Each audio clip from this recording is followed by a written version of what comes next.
नमस्कार साथियों। क्या भारत में एक अनशनकारी शहीद हो जाएगा? क्या सरकार अंधी बहरी हो गई है? क्या शांतिपूर्ण आंदोलन का कोई मतलब नहीं रह जाएगा?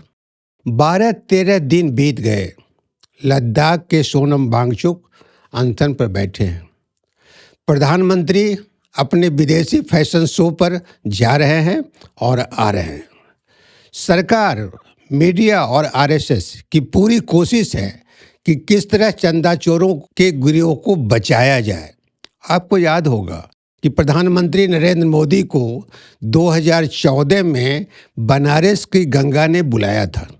न मुझे किसी ने भेजा है, न मैं यहाँ आया हूँ, मुझे तो माँ गंगा ने बुलाया है।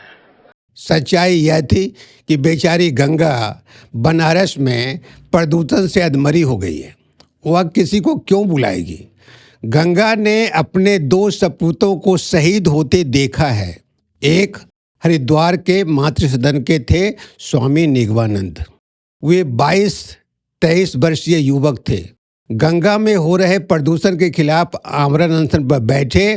किसी ने उसकी बात नहीं सुनी। सरकार और लोग तमाशबीन बने रहे और उनकी शहादत हो गई। इसी तरह जीडी अग्रवाल आमरण अनशन पर बैठे और शहीद हो गए। जीडी अग्रवाल आईआईटी कानपुर से सिविल इंजीनियरिंग पास किया था। पर्यावरण विभाग में प्राध्यापक भी थे। केंद्रीय प्रदूषण नियंत्रण बोर्ड में प्रथम सचिव और राष्ट्रीय नदी संरक्षण निदेशालय के सलाहकार भी रह चुके थे। दोनों की शहादत से भी सरकार की आंखें नहीं खुली। सरकार अपने तरीके से गंगा नमामि के जरिए लूट मचाती रही और गंगा पहले से और ज़्यादा प्रदूषित होती गई। आप यह भी जान लीजिए कि मनमोहन सिंह की सरकार ने 2012 में गंगा को राष्ट्रीय नदी घोषित किया था। घोषणा से अगर हालात सुधर जाते तो स्वर्ग के देवता स्वर्ग में झक क्यों मार रहे होते?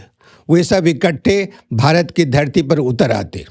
भारत में और चीज़ों की भले कमी हो, घोषणा वीरों की कोई कमी नहीं है। शिक्षा मंत्री के इस्तीफे के लिए सोनम वांगचुक आमरण अनशन पर बैठे हैं। सोनम वांगचुक चर्चित पर्यावरणविद, इंजीनियर और शिक्षा सुधारक हैं। उन्होंने सरकारी स्कूलों की शिक्षा में सुधार के लिए ऑपरेशन न्यू होप कार्यक्रम शुरू किया था। सोनम ने बर्फ स्तूप तकनीक का आविष्कार किया है जो कृत्रिम हिमनदों का निर्माण करता है। शंकु आकार के इन बर्फ के ढेरों को सर्दियों में पानी के लिए इस्तेमाल किया जाता है। स्वामी निगमानंद, जीडी अग्रवाल और सोनम वांगचुक देश के बेहतरीन शख्सियतों में से एक हैं, लेकिन उनकी ज़रूरी आवाज़ को सत्ता में बैठे लोग सुनने से इनकार करते रहे। गर्व और गुमान में सत्ता होश को बैठी है। सोनम वांगचुक राजनीति की मुख्य धारा के खिलाफ बैठे हैं। मुख्य धारा की राजनीति में जिनको मौज लूटना है वे भाग भाग कर फेविकॉल की तरह सत्ता से चिपकने के लिए चले आ रहे हैं। धारा के विपरीत चलने में अपार कष्ट है, लेकिन यही धारा देश और दुनिया को रास्ता सुझाती है।